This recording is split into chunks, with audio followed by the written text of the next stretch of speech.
So it can only go downhill from here. You guys are supposed to save that for the end if it's deserved. Okay, there we go.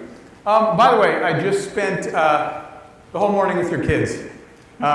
So I know who all of you are going to be working for soon. I did the little kids first, and then we just went with the NGL group. They're all sitting in the back. They joined us here. So we just did sessions all morning with your children, and I am impressed. And by the way, we even talked about the fact that whether you dragged them here, whether they came here voluntarily, but in the end, here's the good news, they get it. All of you that brought your children here, they get why you're here, and they get why they're here. And I think that's absolutely fantastic, right? That's the ripple effect. You know, that's the stone in the pond, and you guys are making it bigger by being here yourselves and for including your families. So, here's what we're here to talk about.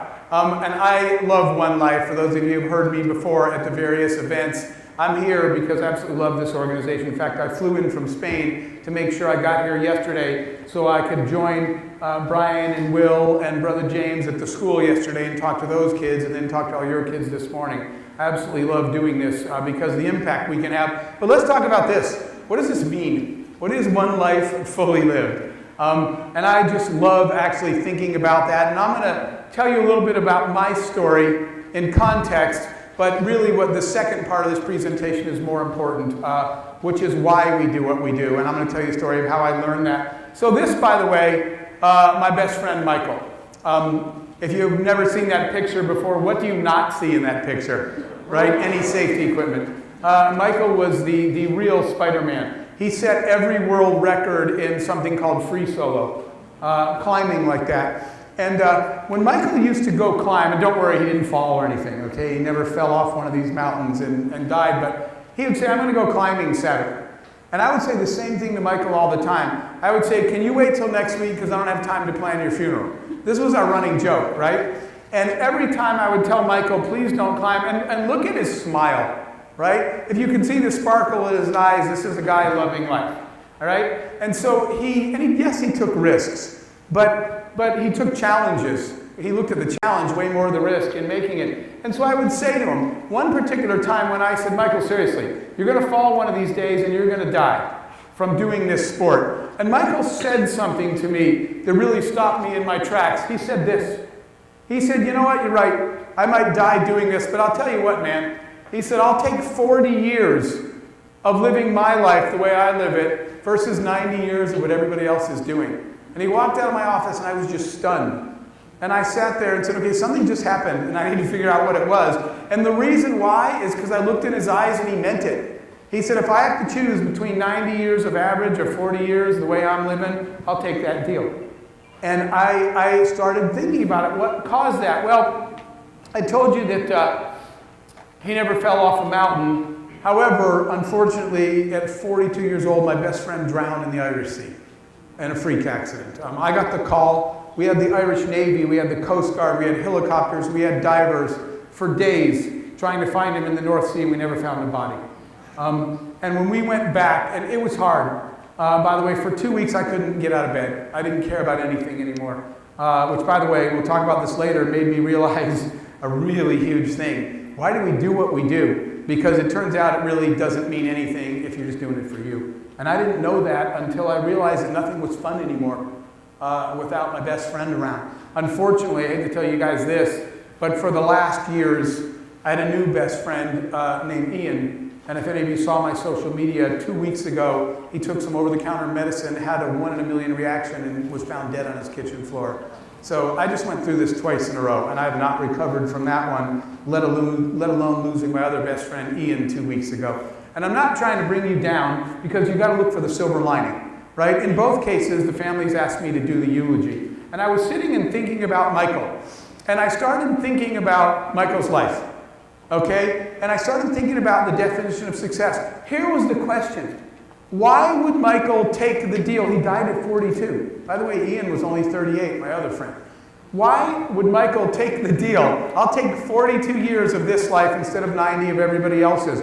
What was it? And I realized something. That our definition of success that we're all chasing is wrong. You know what we're taught to believe success is? And I'm especially talking to the kids in the back. right? And I see some of you spread out in here. We're taught to believe that success is a combination of 1, 2, or 3 of these things: money, power, or fame. When somebody's rich, we say, he made it, right? And yet I have billionaire friends who are miserable. When somebody's famous, we say, she made it, and I have very famous friends who are miserable. Kate Spade committed suicide. Anthony Bourdain committed suicide. Robin Williams committed suicide. Is it money and fame? Apparently it isn't. And so I started thinking about that, and here's Michael with no fame and no money, and he's literally the happiest guy I know. So I started to look at something. Michael made a statement. What he said was, even in his passing, his statement was this, that well, here's my definition of success. Anybody that you meet, this was Michael, anybody you meet in your life that can stop right now, take a look back at their life, including all their mistakes, and say, man, what a ride. Anybody that looks back and says, you know what, don't touch my life because I actually like it. All right? So many of us are looking, this is, social media. I asked some kids in a school once, what do you want to be when you grow up? A little boy said LeBron and a girl said Beyonce. And I said, how about you take the energy you spend reading about Beyonce's life and put all that energy in making yours into one you really like? Why aren't you putting your energy into creating a life? This is success. You might have money. You might be broke. You might have fame. I'm not telling you not to have those things. I'm telling you the definition is, I want you to be able to look back and say, I wouldn't trade this life for anybody, with anybody's. That's the definition of success. So I started thinking about that. What is it that Michael did that made him love his life so much? He lived one life fully lived, all the way, man. And he didn't want anybody to touch his life or to trade it with anything.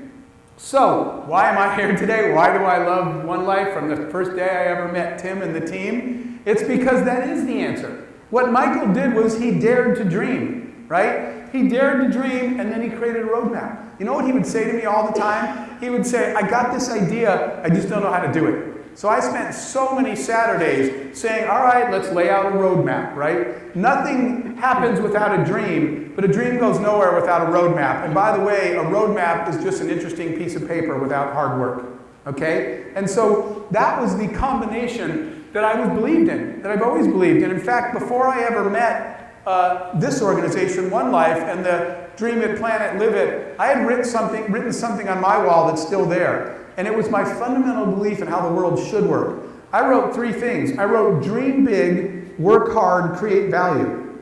And I believed that if I had big dreams and my work ethic was as big as my dreams were, you got to work bigger than your dreams, and I created value in the world, shouldn't I be able to live any life I want? Shouldn't I be able to design my future? That was my fundamental belief. And I realized that's what Michael was doing. He was a happy and fulfilled person because he did those things. He dared to dream, and he created a roadmap. So that's actually me. I found that by accident. I grew up in a little desert town in Arizona, single mom, 4 kids, no money. My mom worked 3 jobs. But I grew up in an area that nobody had a dream and nobody left. I am not criticizing or judging anybody, but all the people I grew up with are still in the same 2-square-mile area. And nobody wanted to do anything. And I had big plans, and I had big dreams, and I was just telling your children, they're a little bit worried about telling you their dreams. You know why? Because you're going to tell them, that's unrealistic, you're a dreamer, get real, get a job, all those things. Okay? I'm going to tell you the bottom line of my whole front half of my talk today. Turns out, you can pursue your dreams and passions and get a job and make those one thing and live a way more fulfilling life than when you just tell them they need to go to college and get a job. Okay, that's not all there is. That's only part of what there is. So I had big dreams. But when I told them to everybody, including my parents, everybody said, man, you're just such a dreamer. Why can't you just be like everybody else? None of this stuff is ever going to happen. And being a dreamer was a negative thing in the environment that I grew up in. And I want to tell you my first dream. Okay, because that's what it all starts with. My first dream was this, and I'll tell you guys where it came from. In school, we had to read a Mark Twain book, and in the cover of the Mark Twain book, I opened it up, and it said, travel is the fatal enemy of prejudice. And I was in 7th grade, and I was up all night. And I was like, what is this? Mark Twain just talked to me personally. And no, he wrote that for me, and I got to figure out what he's telling me. And I laid there all night in bed, and I figured it out. You know what Mark Twain meant? Mark Twain was telling me that we live in a world, right now especially, filled with hate and viciousness. And it's crazy because this hate and viciousness comes from ignorance. I'll give you an example. The hate in this country against Muslims by people who've never even met one, who don't even have a Muslim friend, who've never been to a Muslim family's house and couldn't tell you one thing about their religion, but you hate them. I mean, it's nuts. The same thing that we have with racism here, right? And so I started thinking this. For me to become the man I want to be someday, I'm going to have to get out of this town. I'm going to have to go see the world. I am going to have to break bread with a Muslim family in their house. In fact, when I leave you guys, I'm on the way to Bahrain and Saudi Arabia. Then I'm going to have to go to Africa and sit in a village with a family and have dinner with them in the dirt of their village before I can ever claim that I am a decent human being. I have to kill ignorance by understanding, and understanding comes from quality time, and then maybe I can be a better person. After that, I'm on the way to Ethiopia and Uganda. I have to do this. But guess what the problem was? I live in a broke little town with a poor mom. This ain't never going to happen. That's what everybody told me. So I wrote down, if for me to live Michael's life, for me to look back, this is the question I want you to ask yourself. What is it you need to do with your life so you will look back like Michael and nod and say, man, that was a good ride. Time well spent. Mistakes included. Mistakes are allowed. Regrets are allowed. Some things you wish you didn't do. But in sum total, the definition of success is to look back and say, I used the time I was given well. I am happy with how this turned out. That's what we're trying to do. So I wrote mine down, and I would love to hear from some of you guys yours. What do you have to do to look back at your life and say, and it doesn't matter how old or young you are right now. It could just be one of these things. So that's the first one I ever wrote down. And for those of you that have heard this before, by the way, you know where I put those? I write them on an index card and I stick them on my bathroom mirror.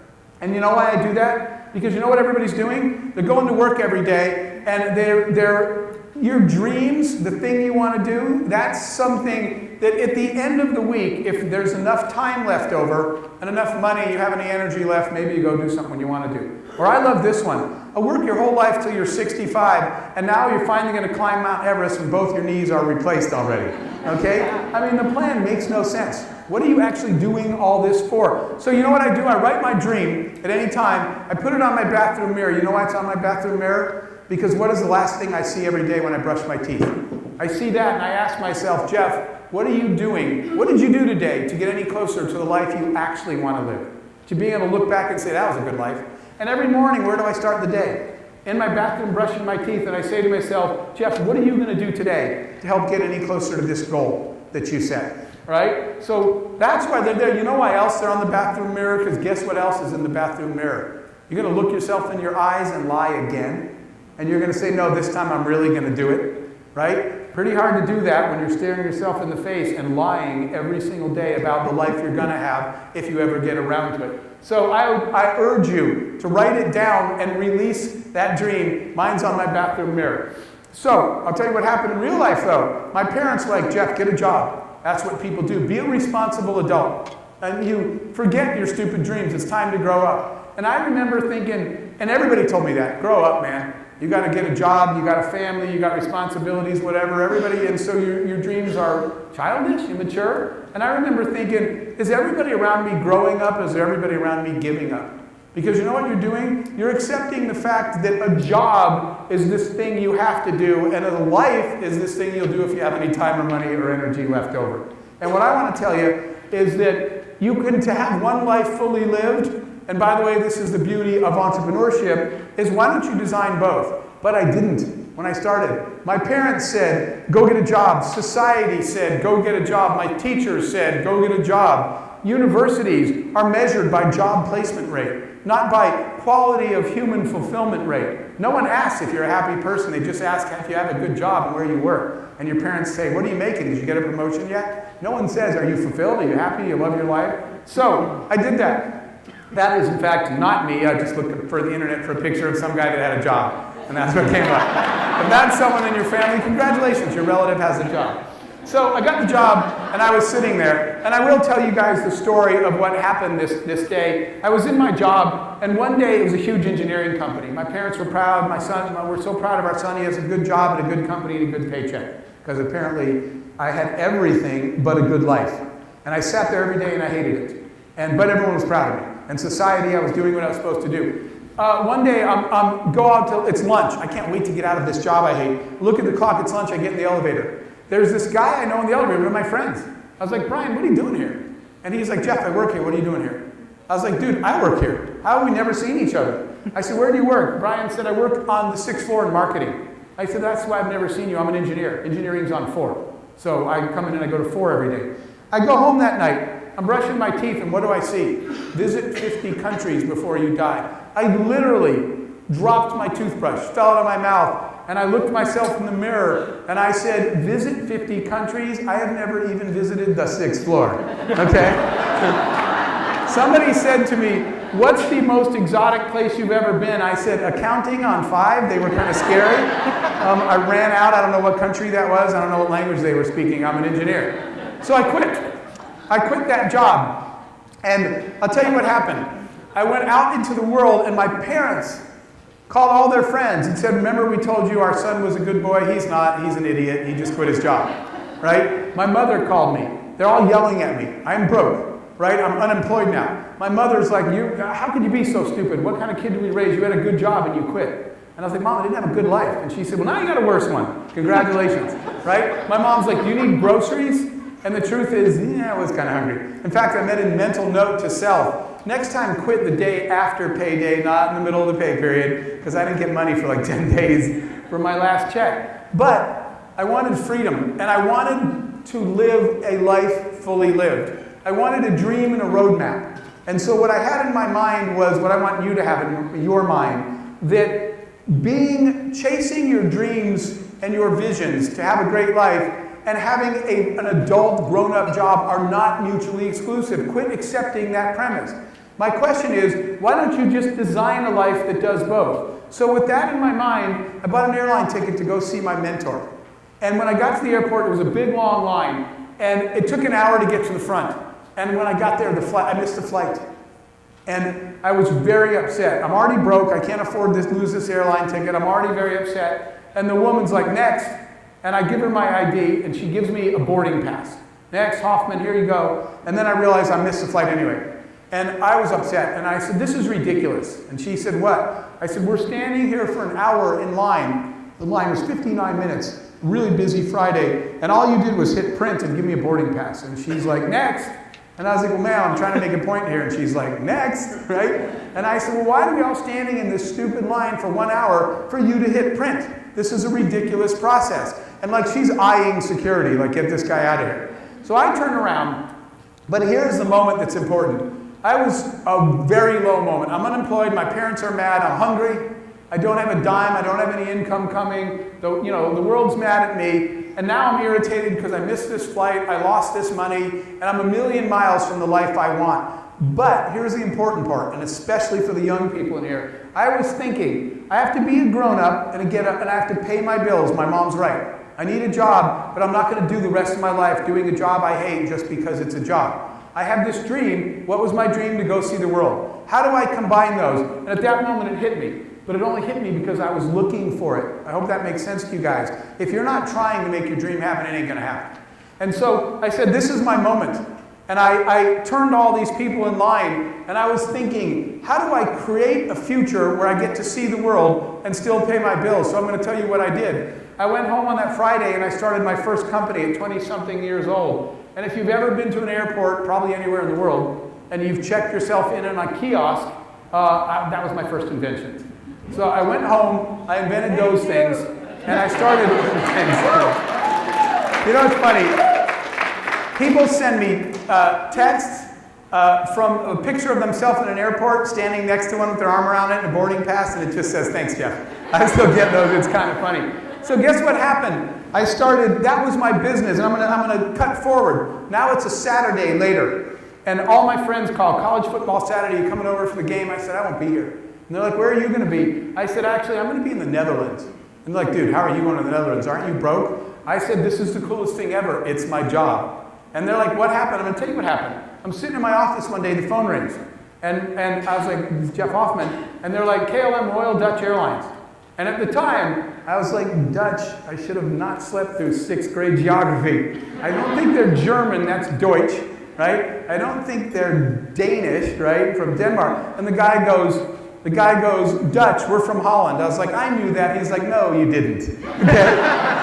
And I was like, whatever, what do you want? And he said, we heard about your device, your product. And he said, anyway, we could get you to come to Holland. And I said, ooh, I'd love to. And I said, but I'm broke. I can't afford an airline ticket. And he's like, Mr. Hoffman, what part of KLM Royal Dutch Airline did you miss, right? And he's like, I was like, it's free? He's like, we're the airline. I said, I can do that. And I said, you know what, I can't really afford European hotels.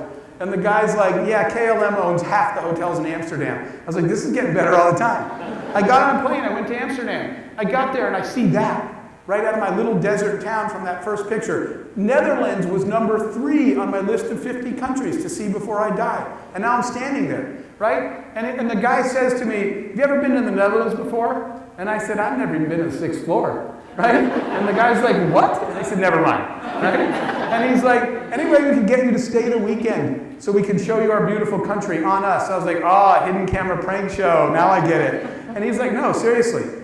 And I was like, that's all I ever wanted to do. At the end of a beautiful tour, he said, oh, Mr. Hoffman, don't forget your check. And I was like, my check? He said, we want to buy your machines. And I was like, this is all I ever wanted to do.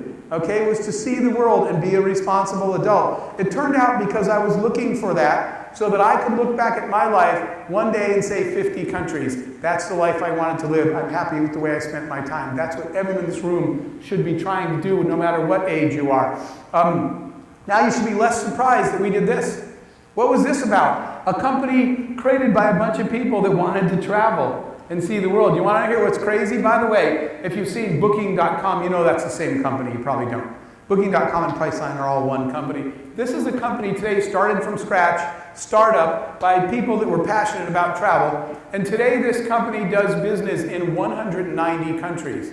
That should be less surprising if your goal in life is to travel. And by the way, you need to be a grown-up and pay your bills. This company today, I always feel silly saying this, is actually worth $86 billion today, and it was started from scratch on a table by some people that wanted to live a cool life.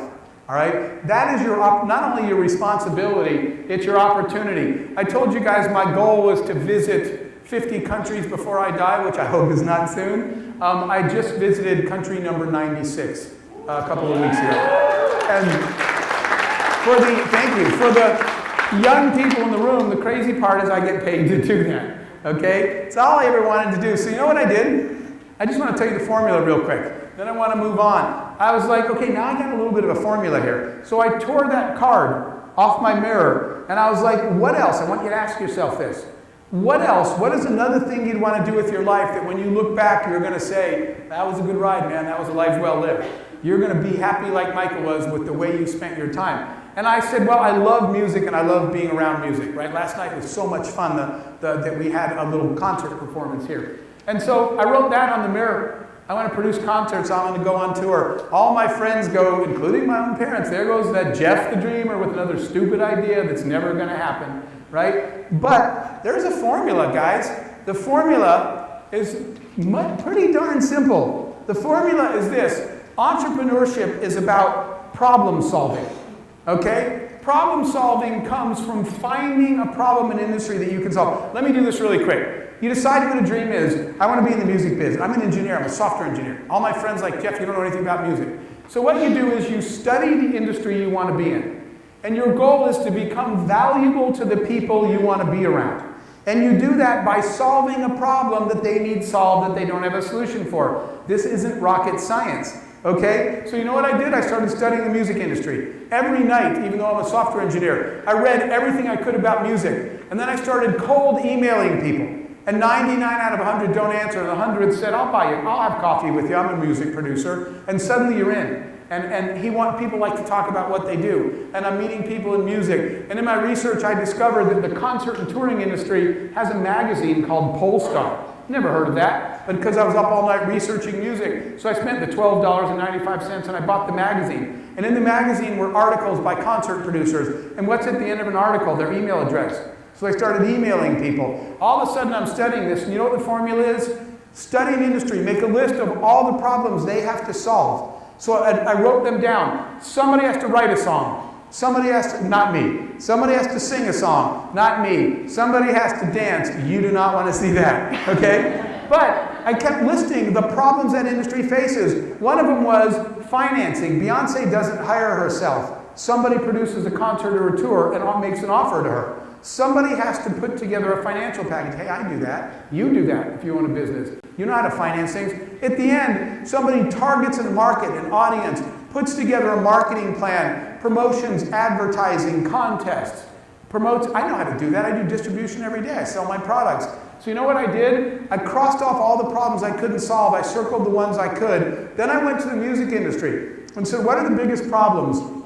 Here's the question. How could you become valuable to the people you want to be around? I already told you, solve a problem they have. I asked people in the music business, what's the biggest problem you guys have? You know what they said? We don't make money selling songs anymore. We only make money in live performances, but we're all musicians. We don't put together tours and concerts. If somebody would put together a tour or a concert, then that's the problem we need solved. So you can already guess what I did. I launched a music company and put together tours and concerts. We did Elton John. This next picture is embarrassing. That's me on tour with NSYNC back in the day. That's Justin Timberlake standing over my shoulder. He has a hat on because, as you can see in the next picture, he had fresh cornrows that day for that show. But we toured all over the place. We did the NSYNC tours. That's me on tour with Beyonce when we did That's My Office Staff when we were backstage doing the Beyonce tour. I talk about becoming valuable to people you're around. I like being around creative people, and I wanted to be around recording artists, but they're not going to be around you unless you are valuable to them in some way. And this really hit home with me one day. That's Pitbull. And it really hit home with me one day when I got a phone call, and it was Pitbull. And I was like, to what do I owe the honor, right? I'm a big fan of his story. And he said, I got this business problem. Everyone around me is a music guy. Everyone says you're the go-to guy. You need to be the go-to guy or girl to the people you want to be around the world. One time I was here in LA and I got a phone call and I wound up at Christina Aguilera's house that night. And I'm looking around Christina Aguilera's house. It's about the size of this hotel. And I said, to what do I owe the honor? And Christina said, I got a business idea related to entertainment. And everyone says, you're the go-to guy. That's it. That's the formula. Be the go-to guy or girl, the people you want to be around. So that was Pitbull and I hosted a big event earlier this year on entrepreneurship, an event like this. So now this is a guy that I host events with. We had 15,000 people attend this event on how to start your own business in Miami. The music biz that everybody made fun of me for, that was a dream too big, but it was the life I wanted to live, ended in kind of a cool moment. We still have the company, but a few years ago I won a Grammy. And that's on the Grammy red carpet. As you can see, I'm taking pictures of all these crazy people taking pictures of me, because it's so stupid, right? But I will tell you, they're all yelling at me, you can't take pictures. I said, yes I can, look, I'm taking them right now. Somebody yelled to me on the red carpet, and they said, Jeff. And first of all, I was like, how do they know my name? And then they see the little dude to my right, he has the earpiece on, and he's like, dumbass, I'm holding your name on a sign right behind you in 15-foot letters. I was like, sorry, I'm a rookie. Okay? So somebody said, Jeff, how do you feel right now? And you know what I said? I said, this is the dream of software engineers everywhere, right?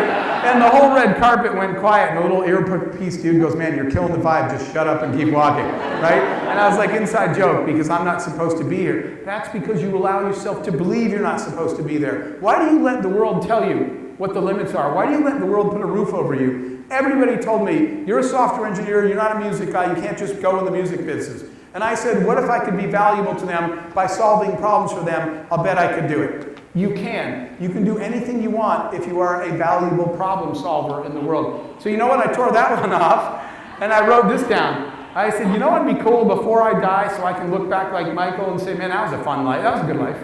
Right? As I said, I just want to make a movie. And all my friends rolling their eyes again. There goes the dreamer with another stupid idea. You already know what I did. I stayed up many nights studying the movie business. Calling, emailing, cold calling. Anything I could do to learn about the business. Make a list of the problems they have to solve. Circle any. If you can't find any you can solve, move on. It's not to be. But I found some things that I could do. Launch an independent production company. That was the first movie we made. It's actually on Netflix. We wrote this, shot this, filmed this. We're all in it. You can see they're killing me. If you can see my business partner in this was a guy who never made a movie either. He's filming me in the middle there. His name's Eli Roth. Since we started this business, it's gone pretty well. Eli just made a movie last year that with Steven Spielberg it was called A House with a Clock in Its Walls. But anyway, that's where Eli and I started it, first movie we ever made. And it was funny because we made this for $1.3 million. I financed it. That's like startup for a business. It's not Hollywood money. But all my friends said, how'd your little movie turn out? right, with that kind of sarcasm. I told you guys I know how to finance stuff, but marketing is my thing. It doesn't matter if it's a movie or if it's a kiosk. A product's a product, and I know how to market stuff. So we sold this in 3,000 theaters in the US and in 47 countries. And that little movie, that homemade movie that we made for $1.3 million grossed $98 million bucks. So my friend said, how'd your little movie go? And I said, it was fine. It's pretty much all I actually felt bad telling people.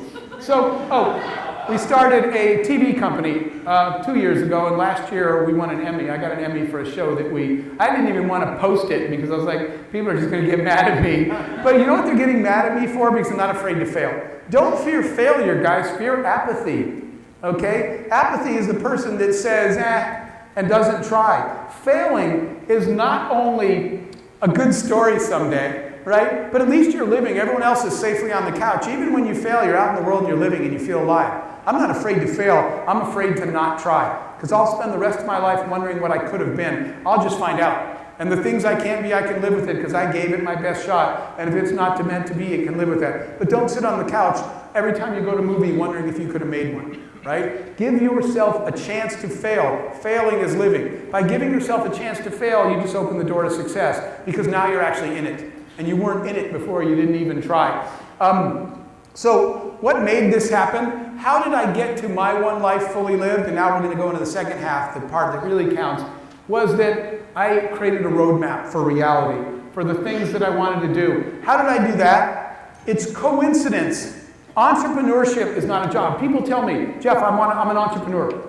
I say, what does that mean? They say, I got an office, I got a business card, I got a logo, I got a website. I was like, man, you got everything but an idea, right? The goal is not to be an entrepreneur. The goal is to have a dream and find a problem you can solve in an industry that gets you the chance to live your dream. That skill set and that mindset just happens to be called entrepreneurship. I don't even like entrepreneurship anymore. Because people are afraid of that word. They think being an entrepreneur is all about tech. You know what I wish we could call it? That. Self-determination. What I teach around the world now is self-determination. Design your future. It turns out you're going to need a skill set to do that. Your team is going to need a skill set. It doesn't have to all be you. That skill set is entrepreneurship. The way that I learned to take ideas and turn them into reality, that's my path to self-determination. That's how I created my future, by using that thing. But before we move on into the second half of this, I do have to share one more important thing with you guys. There was a looking back, probably one of the most important things that I've learned. And in fact, it was funny because when I changed the slide, I just said it one day on the fly, and like every person in the room immediately went to their phone. And I was like, okay, if you say something out loud and the whole room tweets it, you should say that again, okay? Whatever it was I just said, I probably should say that again. So this is what it is, guys.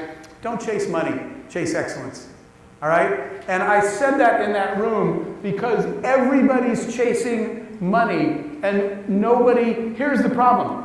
The pursuit of money distracts you from the only thing that's ever going to get you wealth, which is excellence. If you are heads down focused on excellence, the money just shows up. Money follows excellence. Everybody's trying to get rich. I'm just trying to build really, really awesome stuff in the world. I am trying to create amazing in the world. And you know what happened? I'm sitting in the office of that kiosk company, and I was heads down focused on excellence. People today, they say, what's your exit strategy? You know what I want to ask you guys? What is your entrance strategy? What are you exiting? A PowerPoint that you made about an idea that you had? Don't worry about your exit. Worry about your entrance. Create something amazing. Until you create something amazing, you're not going to get paid anyway, okay? Unless you do. So focus on excellence in your life. Do everything you do in an amazing way, and you'll never worry about money. What's the proof? I'm sitting in my office one day. It's only 3 years after we started the kiosk company, and these people with these dark suits come in. Actually, it was funny because they came in, I said, what are you guys? And they said, we're from M&A. And I said, I don't know that university. And the guy said, M&A is not a university, it's mergers and acquisitions. And I'm like, I knew that. And they're like, no, you didn't. Okay? I said, we're going to help you with, and they said, we want to buy your company. I said, it's not for sale. By the way, the best time to sell your company is when it's not actually for sale. Right? And they said, your stuff is excellent, your product's amazing, it works all over the world and everybody loves it. I wound up selling the company. I'm not here to tell you about money. I'm not a materialistic or money-driven person. I'm an excellence-driven person. But we were 36, the company was only 3 years old, and I sold it for over $100 million. And it's not internet money, but it's not bad when you're 20-something years old and broke. and somebody pays you for excellence. And my mom called, right? Remember back to the grown-up conversation? One of my buddies was at my house. She said, son, you need groceries? My friend's in the background saying, he's going to buy his own grocery store. I was like, I'm not, that isn't the point. But the point is, I was able to live a fully lived life and still be a responsible adult. Why? Because I built a roadmap around my dream. I turned the roadmap into hard work, right? And that was the result of it. So don't let anybody ever tell you not to follow your dreams and passions. Instead, why don't you figure out how to turn them into a profitable business by creating value for people in the world. Don't chase money, chase excellence. Now I'm going to move to the next phase.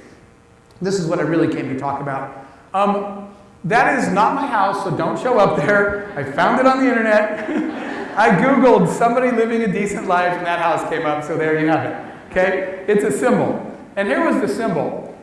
Things were going well, right? And I was home one night, and I have to tell you what happened when I had the traditional definition of success. I encountered something I never saw coming. I encountered hate and resentment and distrust.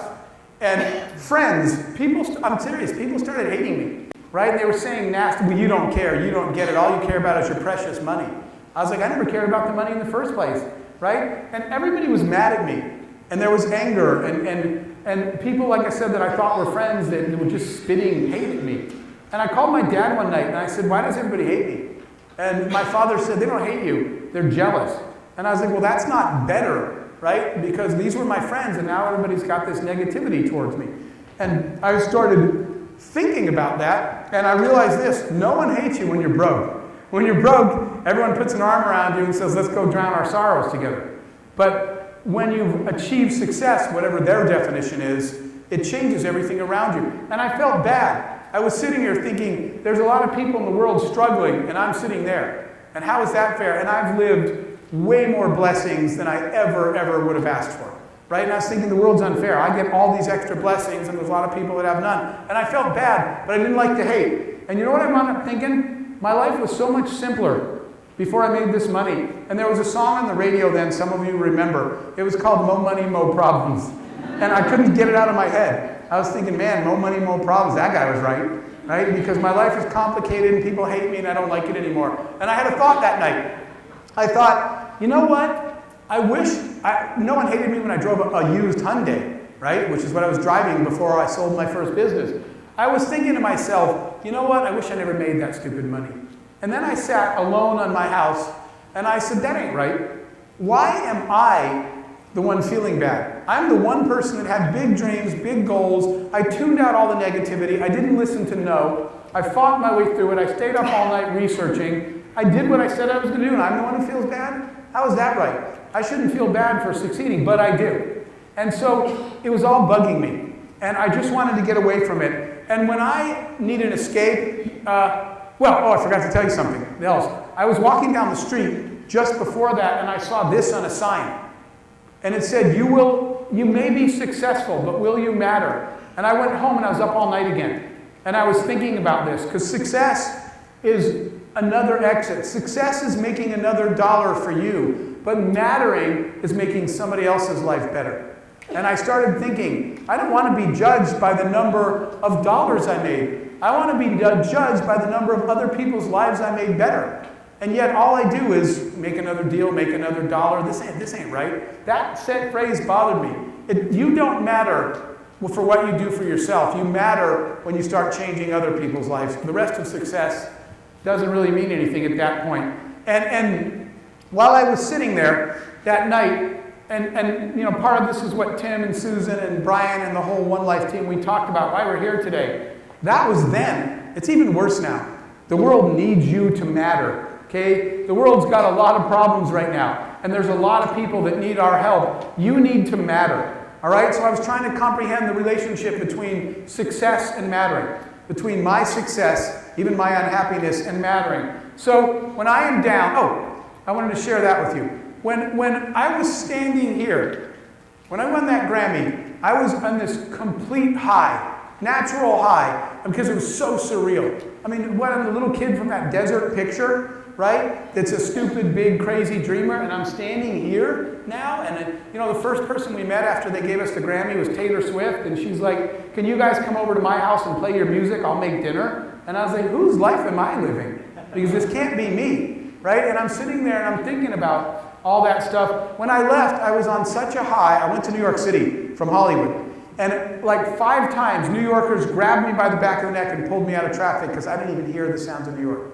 Right? I stepped into traffic and people were like, are you crazy? Are you committing suicide? It's like you didn't hear the 15 cars honking at you. I was on such a high and feeling, what did I possibly do to deserve to feel like this? But a thought occurred to me that's really important. I remember leaving that and thinking this: every human being deserves a red carpet moment. Every human being deserves to feel like I feel right now. I want everybody I meet to have one moment in your life where you say, I cannot believe I am blessed enough to be right here, right now. Once I knew what that felt like, I said, man, I know what I gotta do. I gotta find a way to get every human being a red carpet moment. By the way, I'm gonna tell you something before I move into this piece. I go visit inner city schools like we did, like the school that we visited yesterday at Linwood. I visited a school in Cleveland, in a really bad area. And I was talking to some kids, and what I asked them is I say, tell me your red carpet moment. What's a moment in your life that you want to have that you'll feel like I felt? That you'll say, this is all I've ever wanted to feel, this is everything to me. And so one little girl, I got to share this with you because it really drove me.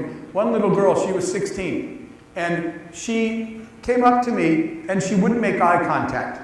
And I realized she won't make eye contact with the world because the world's beating her up so bad. She doesn't want to even look people in the eyes. And I said, it's just me, look at me. And I said, tell me what you wrote down. What would your red carpet moment be? You know what this little girl said, this little 16-year-old girl? She said, just once before I die, I want my mom to say one nice thing to me. I said, wait, what? I'm sorry, I'm going to get choked up again. She said, all my life, my mother has woken up every day and said, you ruined my life. I wish you were never born. You're a waste of human life. And she said, my red carpet moment would be my mother to say, I'm proud of you and I'm glad you're my daughter. I was standing there with tears in my eyes. I said, what's your story? And I mean, the story just, this little girl took my hand and she pulled me into a corner, and I looked at the teachers and they said, we don't know what she's doing, go. And she said, Mr. Hoffman, will you be my mentor? And I said, what, why? And she said, I got to get out of this place. I need a dream. I have a dream. I need a roadmap. She didn't use those words, but I understood that. She said, teach me. Show me how to get out of here. And I knew what my life's mission was. From doing that, I still mentor this girl. By the way, she is a 4.0 college student studying to be a pediatric surgeon, and she's going to be the best. You would not believe this is the same young lady. So that night, I want to tell you, before I got to red carpet moments, the night that changed me. That night I turned on sports, the night that I was hating the money. And I was turning on to watch the big game. And while I was changing the channel, there was a news story on. And on the news, there were all these women in a house crying. And I thought there must have been a murder, right? And that place, I know where that is, it's in my town. And all these women were crying, so I stopped to see what the story was.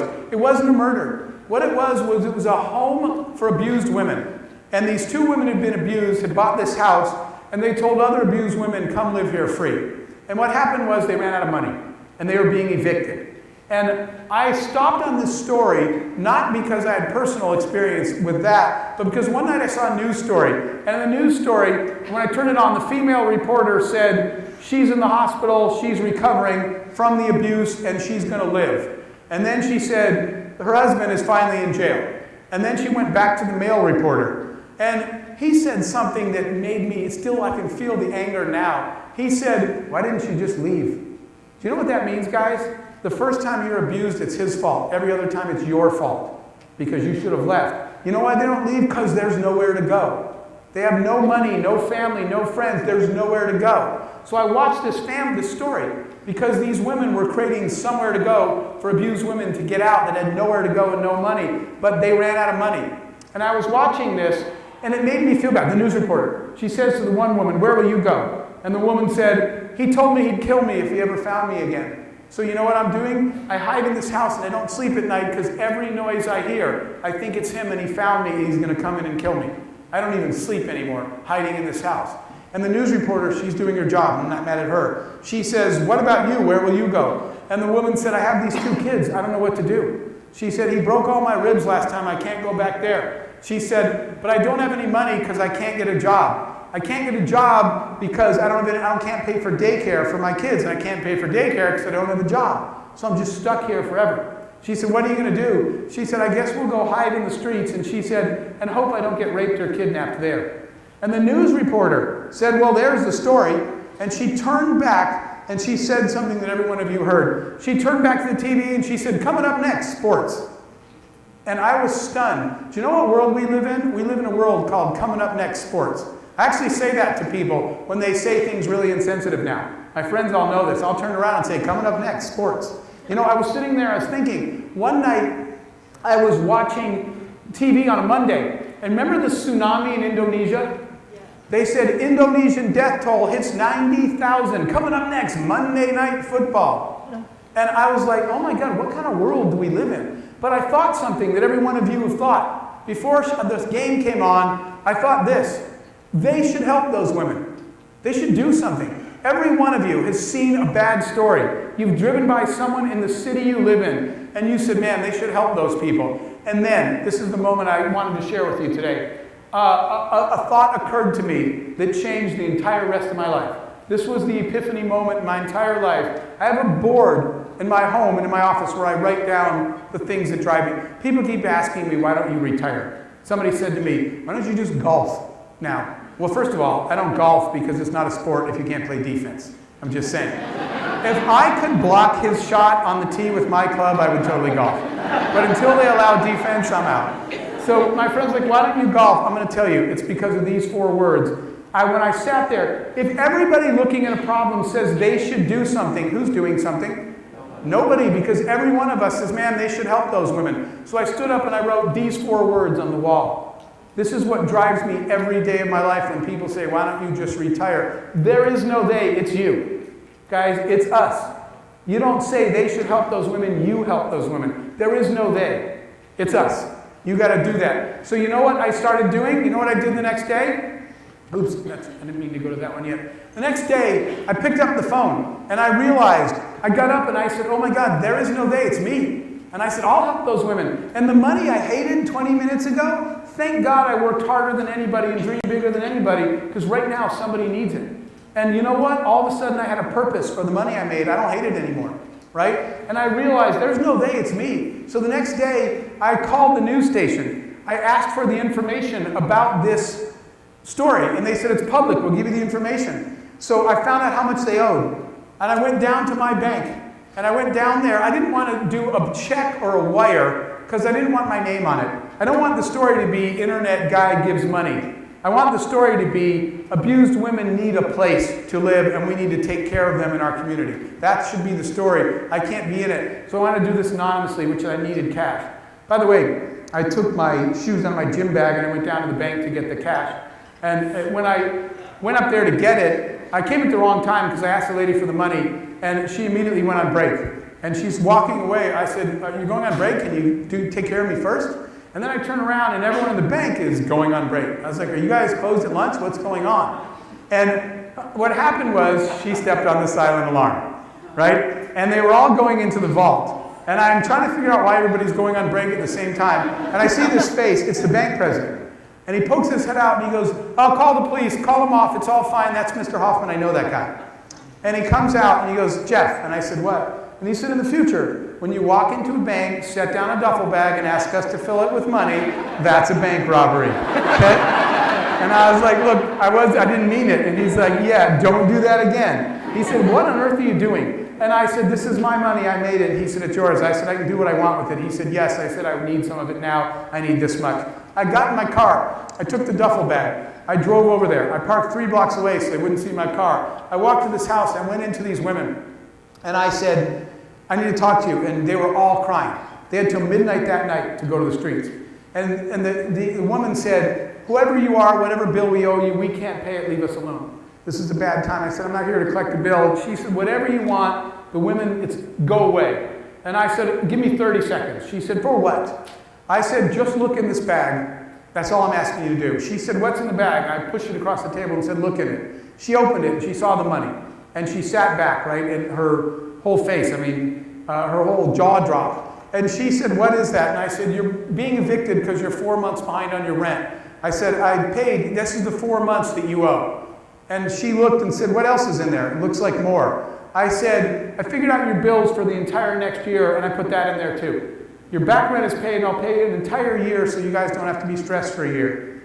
And she said, it still looks like a lot. I said, yeah, I couldn't sleep last night because thinking about that woman being up all night thinking her husband was coming to kill her. So I put enough money in here for you to hire 2 security guards full time.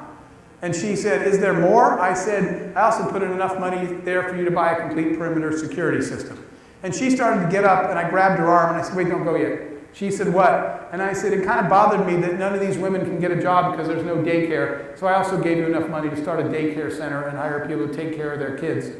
And she said, she was already hysterical. And I grabbed her one more time. And I said, one more thing. I said, I'm having a shipment of computers over here so you can give them job training so they can find jobs while they're in the house. Then they can leave their kids in daycare and go get a job so they have a chance of ever getting out of this house, which they didn't have before.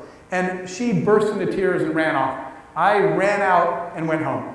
By the way, I don't usually say this. I ran out the back door, even though I came in the front door, and I was stuck in the backyard for 7 minutes trying to scale the fence. That is not how you make a graceful exit. Okay, I was like, oh my God, it's an 8-foot fence. It wasn't here when I came in. And I was like, I'm in the backyard. How the hell did I get here? And I eventually climbed the fence, got back to my car, and went home. That night, I turned on the news. And for a minute, I was scared because the same news reporter, and she said, well, that's the story from here. All the women are hysterical. And I was like, oh my God, note to self. Never give bags of cash to complete strangers. That woman's on a cruise in Brazil right now with my money. I was like, why are they crying? But the news reporter said something. She said, this time they're tears of joy. And she turned to the woman I gave the money to that ran the house. She said, what happened? And the woman said, it was a miracle. Some man walked into the house and did everything I just told you. And I turned around and I wrote something else on my wall that I really, really want you guys to take this home with you. I wrote that on my wall. Your success is someone else's miracle. It wasn't a miracle. It was vision, roadmap, hard work, dreams.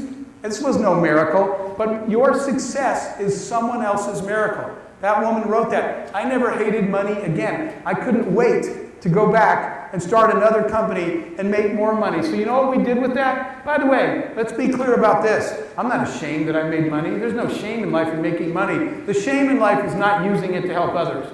I love building profitable businesses and helping you do it because once we do, guess what we get to do? We get to go help some people. So now one last story, and then I'll stop. Oops, I put that in the wrong order. Okay. This is what happens when you do your slides on the way here from Spain after not sleeping for 400 hours in a row. I did my best. I'm in my office. It's the next day. And I go by, and everyone's in the break room in the morning, and there's a buzz. The buzz is everyone in town is talking about what happened at the women's shelter, right? And I'm trying to keep this anonymous. I'm in my office working. And Heather, one of my employees, she comes in my office. She goes, oh my God, Jeff, did you hear what happened? I said, yeah, I did. And she's like, the women's shelter. Some guy came in, blah, blah, blah. I said, oh yeah, I heard that. And I'm back to work. And she's like, don't you think that's amazing? I said, well, super cool. And I'm writing, right? And she's like, Jeff. And I was like, what? She goes, I would think this was the story that you would think was a little more than just cool. I said, no, it's super amazing. Great that somebody did that. And I'm trying to avoid her. And she goes, look at me. And I looked up and she said, oh my God, you did it. One look in the eyes. And I was like, fine, I did it. And I tried to go back to work. She ran down the hall screaming, it was Jeff, it was Jeff, it was Jeff. So all my employees come back into my office and they're all standing there with their, mouth in an O. And they said, you did this? And a really cool thought occurred to me right then. I said, no, you did this. And they said, no, we didn't. You did. I said, no. I have no business unless I have the best people. I only have these profits because I hired you. I said, this only exists because you guys are the best damn employees on the planet. I said, you did this. And I watched the transformation. I watched Heather, the girl that said that, put her hand on her heart and say, I did this.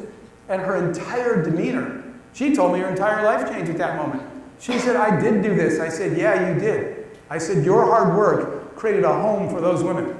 And I said, that's why we come in here every day. So you know what we did? I watched their chests swell when they realized they did something that mattered. Success is not a destination. Success is a platform to enable you to finally do something that matters.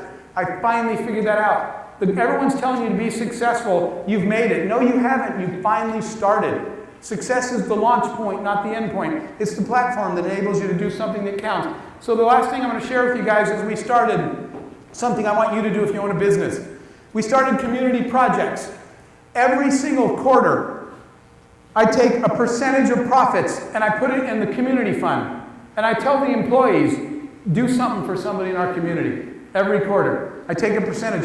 You know what a triple bottom line is? It only comes if we're profitable. So my employees work really hard to be profitable so that they can help people. So I'm going to give you two stories of how this worked out. One time I come back to the office and all the employees are in the conference room and they're drawing something on the board. And I was like, what are you guys doing? And it's a calendar. And they said, we're making a chart. I said, for what? And they said, we're going to go to double and triple shifts. I said, no. I did not ask you guys to do double and triple shifts. You have a life and you have families. They said, yeah, we're making a chart for who's going to watch whose children and who's going to watch whose pets on what night. I said, why are you doing this? And they said, we read the contract. My lawyer was in there. I said, what are you doing here? He said, they wanted to read the contract. The contract says, if we finish this project ahead of time and under budget, there's a $100,000 cash bonus.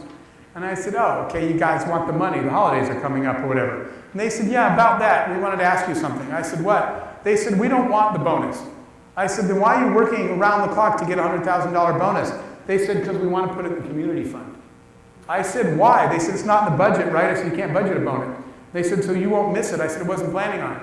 And they said, if we babysit each other's kids and pets, work triple shifts, and get the $100,000, we want to use it for something. I said, what? They said, the other night on the news, a tenement house burned down in our town.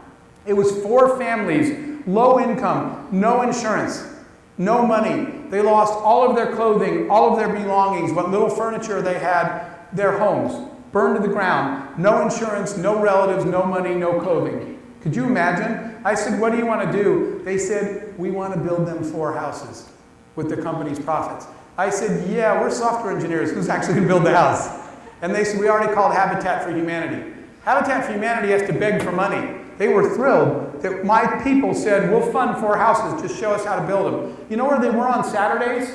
They were on the streets, totally voluntary, with their kids, wearing my company's t-shirt, building families' houses while the news cameras were rolling. You don't think that's a triple bottom line? My customer was thrilled. They got the product early, ahead of time. The customer was thrilled. The community was thrilled. The employees were out there building homes for people. Let me tell you what happened. Heather started coming in after the houses were built. She started coming in 15 minutes later every day. And one day I said, Heather, I got to ask you a question.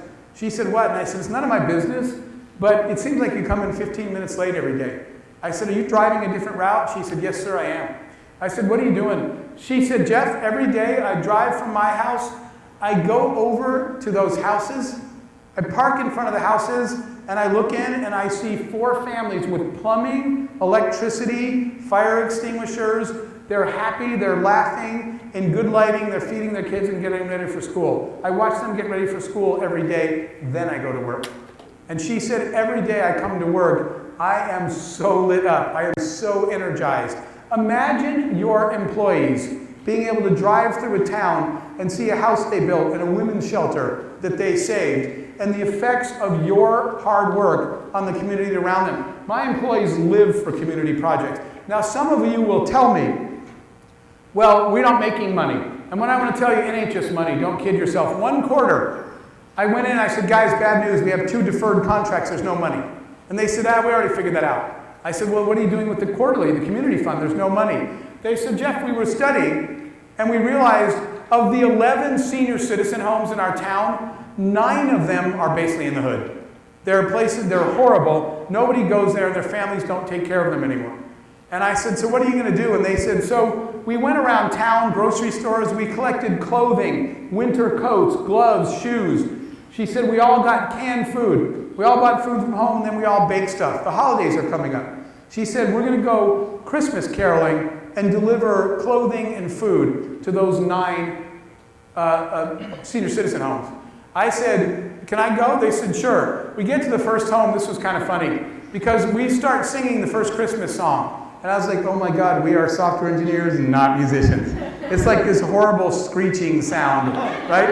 And so after the first song, I say to people, I said, look, folks, I'm sorry that we can't sing. I apologize for our inability to sing. This little old lady in the front, she's like, Mr. Hoffman, she whispers, come here. I come closer. She's like, closer. And I get over there, and she goes, lean over. I lean over, and she grabs the back of my head and pulls me closer. She says, it's okay, nobody in here can hear. I said, then why are you clapping? She said, it's just conceptual. We just appreciate that you guys are here, but nobody can hear in this building anyway. You don't need money to make a difference. You have time, treasure, talent, right? If you don't have treasure, give them your time, give them your talent. My people always find someone in the community to help every single quarter. While we were out there. You are already in a wonderful place to start. The One Life community. You guys should be organizing with One Life and with this organization for the community's win. I guarantee you, at the Dare to Dream yesterday, the school, the kids we were with, there are families in that school alone. There may be families in this room that need your help. We're already in a community of love and caring. You should be finding a way to help. There is no they. Thank you guys so much for coming.